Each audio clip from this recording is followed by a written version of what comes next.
Hello students, myself C A Bhavna Kharbanda. बच्चे, आज मैं आपको कराने जाने वाली हूँ एक chapter employ cost, that is labour cost. तो let's start with employ cost and labour cost और लेबर कॉस्ट।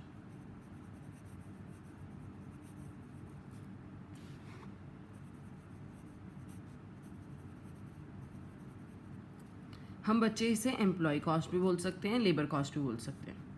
बच्चे, इस चैप्टर को स्टार्ट करने से पहले मैं आपको बताती हूँ एम्प्लॉय कॉस्ट का meaning.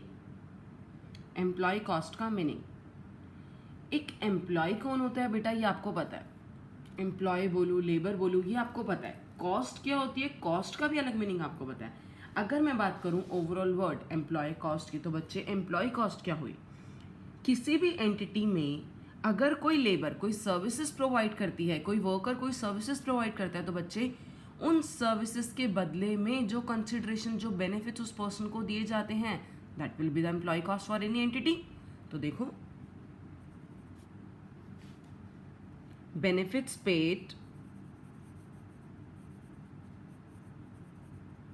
benefits paid or payable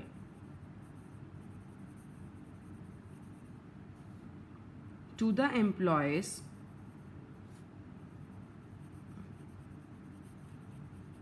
benefits paid or payable to the employees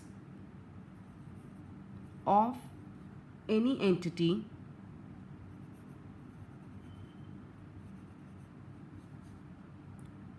whether permanent or temporary।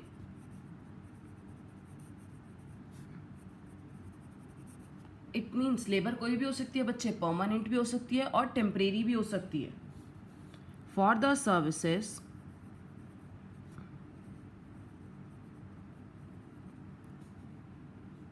rendered by them।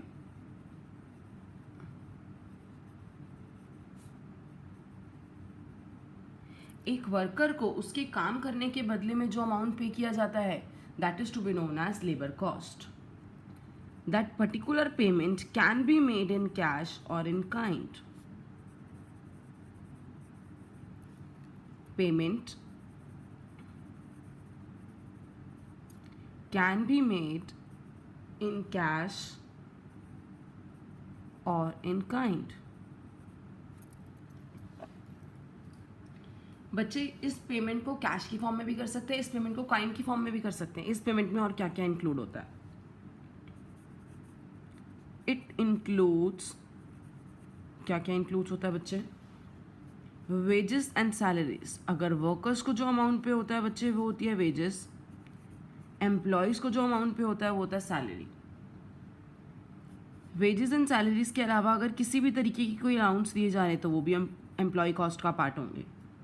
Allowances and incentives, allowances दे रहे हैं, इंसेंटिव्स दे रहे हैं।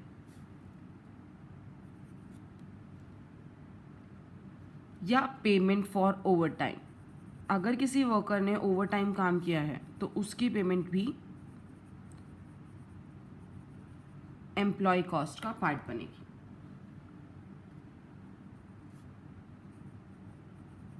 एम्प्लॉयर्स कॉन्ट्रीब्यूशन,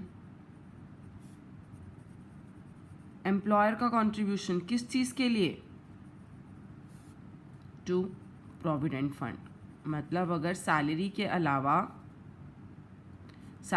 अलावा एम्प्लॉयर किसी प्रोविडेंट फंड में amount contribute करता है,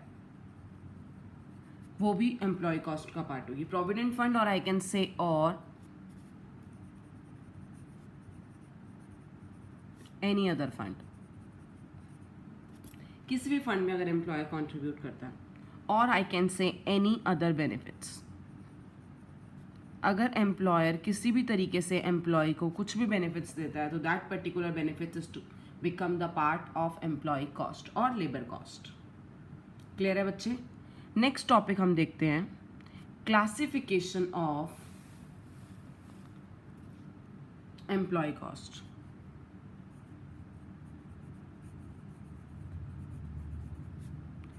employ cost को बेटा हम दो पार्ट्स में क्लासिफाई कर सकते हैं। एक तो हुई हमारी डायरेक्ट एम्प्लॉय कॉस्ट,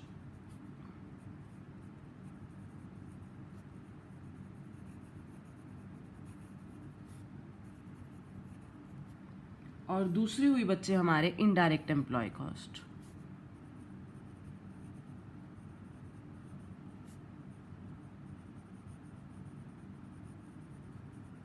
एक हुई बेटा हमारी डायरेक्ट एम्प्लॉय कॉस्ट, दूसरी हुई बच्चे हमारी इनडायरेक्ट एम्प्लॉय कॉस्ट। अब डायरेक्ट एम्प्लॉय कॉस्ट किसको बोलते हैं? एक ऐसी कॉस्ट बच्चे जिसको किसी एक पर्टिकुलर कॉस्ट ऑब्जेक्ट पे बेस किया जा सकता हो, वो तो हुई डायरेक्ट कॉस्ट ऑब्जेक्ट। मीन्स कोई एक्टिविटी, कोई प्रोडक्ट, मतलब मुझे पता है कि ये पर्टिकुलर लेबर कॉस्ट एक पर्टिकुलर प्रोडक्ट की है या एक पर्टिकुलर एक्टिविटी की है। अगर इस तरीके से कॉस्ट को आइडेंटिफाई करके किसी एक पर्टिकुलर कॉस्ट पे ऑब्जेक्ट किया जा सके तो that will be your direct employee cost. But अगर ऐसी लेबर कॉस्ट है जिसको आप किसी भी पर्टिकुलर एक्टिविटी पे बेस नहीं कर सकते तो वो हमारी इनडायरेक्ट एम्प्लॉय कॉस्ट है। तो देखो explanation, cost which can be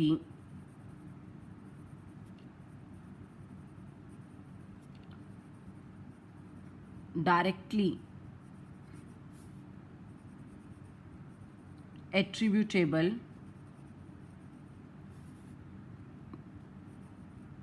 to a cost object। अगर कॉस्ट को किसी पर्टिकुलर कॉस्ट ऑब्जेक्ट पे बेस किया जा सकता है तो बच्चे वो डायरेक्ट एम्प्लॉय कॉस्ट, या मैं इसको इस तरीके से भी बोल सकती हूँ, it can be easily identified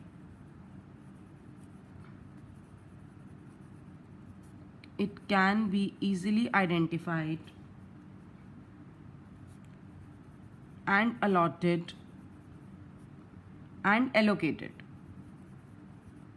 allocated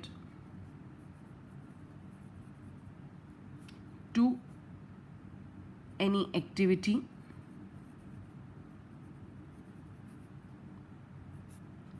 any contract,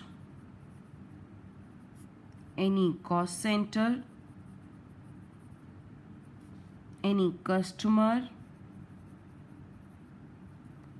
any process और any product etcetera.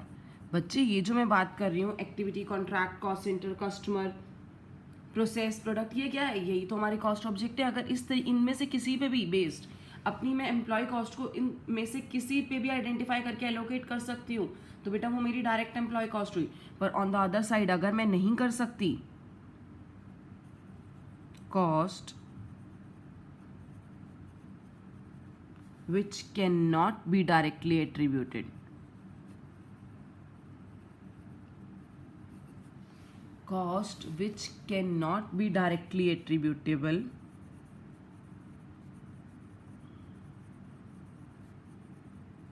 to a particular cost object।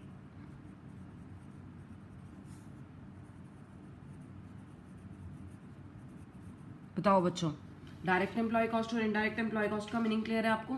अगर आप अपनी कॉस्ट को किसी एक्टिविटी पे बेस कर सकते हो तो डायरेक्ट, अगर आप एक्टिविटी पे बेस नहीं कर सकते तो indirect. So now we will start our chapter firstly with some questions of computation of employee cost. बच्चे सबसे पहले जो मैं आपको क्वेश्चंस कराने वाली हूँ वो क्वेश्चंस है हमारे कॉम्प्यूटेशन ऑफ एम्प्लॉय कॉस्ट से रिलेटेड, कि एम्प्लॉय की कॉस्ट को कंप्यूट कैसे करेंगे। तो देखते हैं क्वेश्चंस।